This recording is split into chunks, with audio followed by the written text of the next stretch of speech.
The International Space Station took over a decade to complete. We've got to remember, the station isn't just aimlessly floating in space. It's going incredibly fast, about 20 times the speed of sound here on Earth. It orbits the Earth once every 90 minutes. Here's the front of the station. It always travels in this direction. So this is forward and aft, port and starboard, and then there's zenith pointing away from the Earth and nadir pointing towards the Earth. These terms are part of the regular vocabulary of an astronaut. We'll be using them a little bit throughout this video. This is what the completed station looks like. The only part that the astronauts can live in are the pressurized modules. When I say module, I'm referring to one of these cylindrical pieces of the space station. It has air to breathe, comfortable living conditions, and protects the astronauts from the vacuum of space. Each module has one or more berthing ports that can be connected to other parts of the station. Sometimes these are referred to as docking ports, but if we're being specific, it is a berthing port because the joining module or spacecraft must be assisted by use of a robotic arm. There are two main sections to the station: the Russian orbital segment, these are modules from Russia, and the United States orbital segment. These are modules from the United States, Europe, and Japan. You can see how the modules on each side look just a little bit different. On the US side, the modules are connected by the Common Berthing Mechanism, or CBM for short. There are two different sides to this, the active side and the passive side. Once these are brought together, latches pull them in close, and then there are 16 bolts to firmly mate them together. The space in between is called the vestibule. This will be pressurized with air. This process takes a few hours.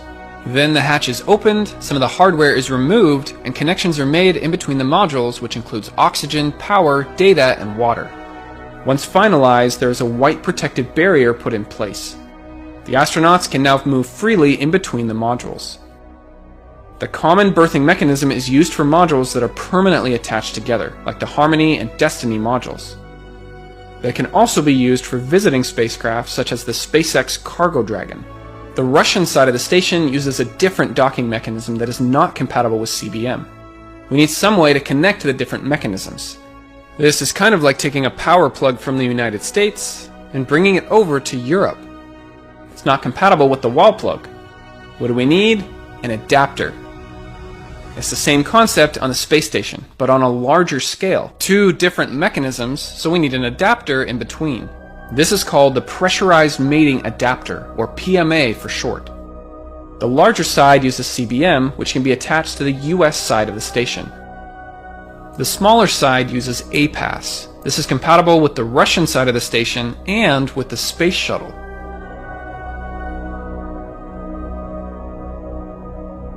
On the station today, there are 3 of these adapters. PMA-1 is permanently in place, connecting the two sides of the station. PMA-2 and PMA-3 were used as docking ports for the Space Shuttle. The smaller side, which is the side that uses APAS, was used for the Space Shuttle. This is how it would dock to the space station. Both of these PMAs now have yet another type of adapter placed at the end. This allows for more modern spacecraft to dock to the space station. Now let's take a quick look at the Space Shuttle. The crew spends most of their time up here in the crew compartment. Back here is the payload bay. This is where the space station modules were carried up into space. Up front here is the orbital docking system. This is the place that could dock to the International Space Station. The astronauts can also do spacewalks from out of this hatch.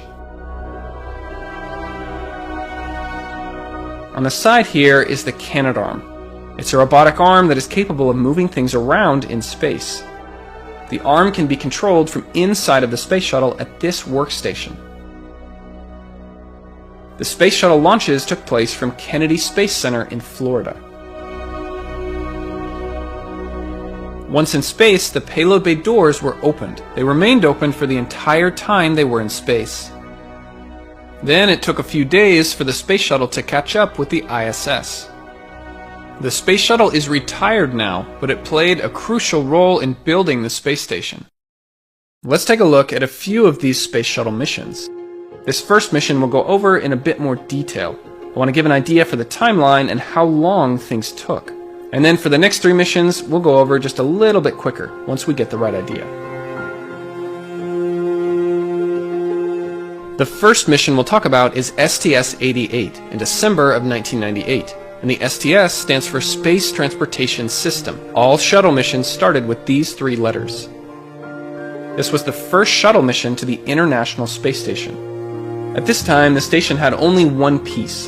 It was the Russian module Zarya orbiting the Earth all by itself. On the completed station, this is where Zarya is. And this first shuttle mission brought up the Unity module. This is kind of like the center hub of the station, with 6 berthing ports where other modules can be attached. Unity was launched with PMA-1 and PMA-2 already attached to it. This mission took almost 12 days to complete. The first few days were used to make preparations and to catch up to Zarya. On day 3 of the mission, the Canadarm was put to work. It was time to lift Unity out of the payload bay. PMA-2 was then attached to the orbital docking system on the shuttle. The Canadarm can move large masses in space due to being weightless while in orbit. It had to move very slowly to not strain the robotic joints. It took hours to complete and very careful movement. The shuttle's thrusters were fired to bring the modules together. On the 4th day of the mission, the space shuttle slowly approached Zarya. The Canadarm grabbed onto it and then moved it into position above PMA-1. Again, the shuttle's thrusters were fired to bring the modules together. It took a few more days of preparation before they could go inside the station. There were 2 EVAs where they get into their spacesuit and go outside the station. They connected cables and installed antennas on the outside of the station. The Canadarm was used to help move the astronauts around. On the 8th day of the mission, they opened the hatch and entered the station for the first time. They only stayed inside for about a day, just enough to check things out and prepare it for the next mission. On the 10th day of the mission, there was 1 more EVA to finish the installation.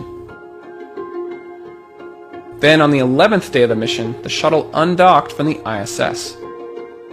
At this point, there was no permanent crew yet. The station was too small. Unity and Zarya orbited all by themselves for the next few months. Of course, all while being monitored by Mission Control back on Earth. So we'll fast forward just a few years in time.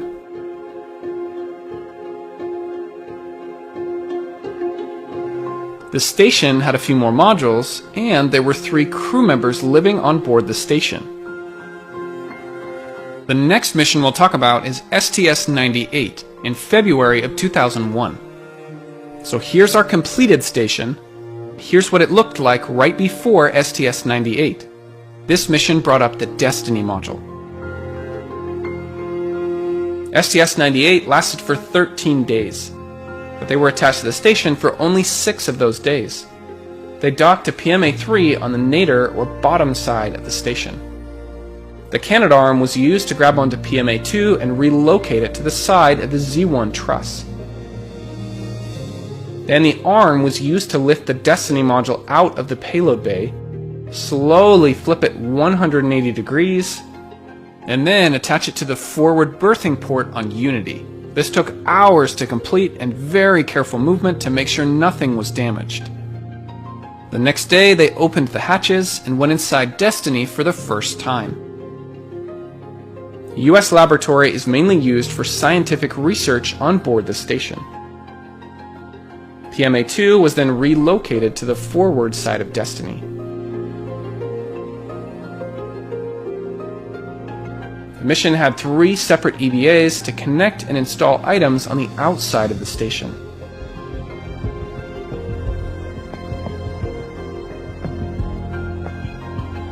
The purpose of this next mission was to give the station its own robotic arm, called the Canadarm2. The first Canadarm was on the Space Shuttle.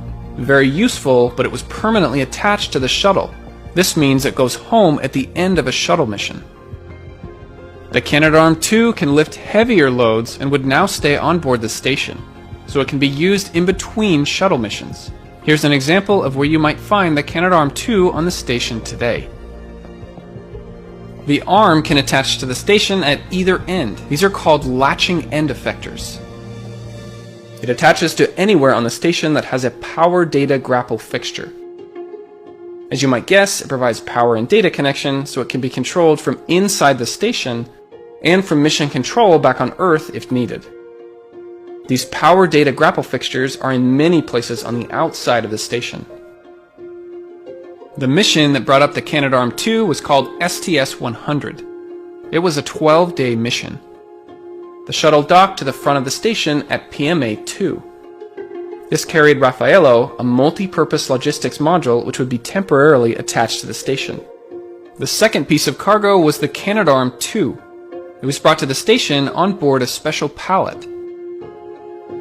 The shuttle's Canadarm grabbed onto the pallet and lifted it out of the payload bay, and then attached the pallet to the top of the Destiny module. It was slowly unfolded and put together by the astronauts. They also had a little help from the shuttle's Canadarm. Then the Canadarm2 was moved on its own for the first time. It was initially connected to the side of the Destiny module. At the end of the mission, the Canadarm2 was used to lift the pallet and hand it over to the shuttle's Canadarm. This was the first robotic handshake in space, sometimes referred to as the Canadian handshake, because both of these arms were built by Canada.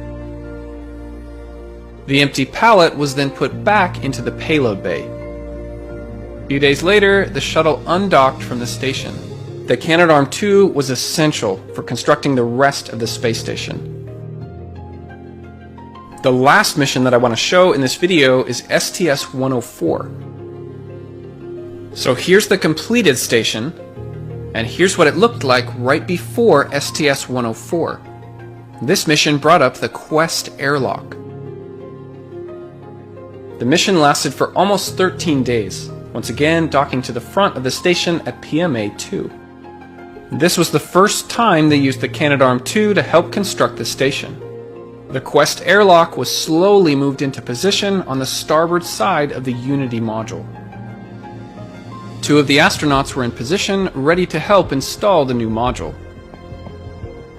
Once Quest was installed, it was time for the high-pressure gas tanks. Once again, the Canadarm2 was used to move the tanks around. The astronauts helped guide the tanks into position.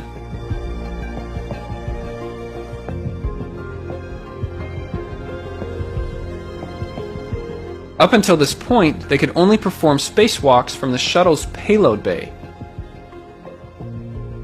But the Quest airlock gave them another option. This part is called the equipment lock, and this part is called the crew lock. Once the astronauts are inside of their spacesuits, the hatch is closed and the crew lock is depressurized. This means that all the air is pumped out. Now the airlock hatch is opened, and then the thermal cover on the outside.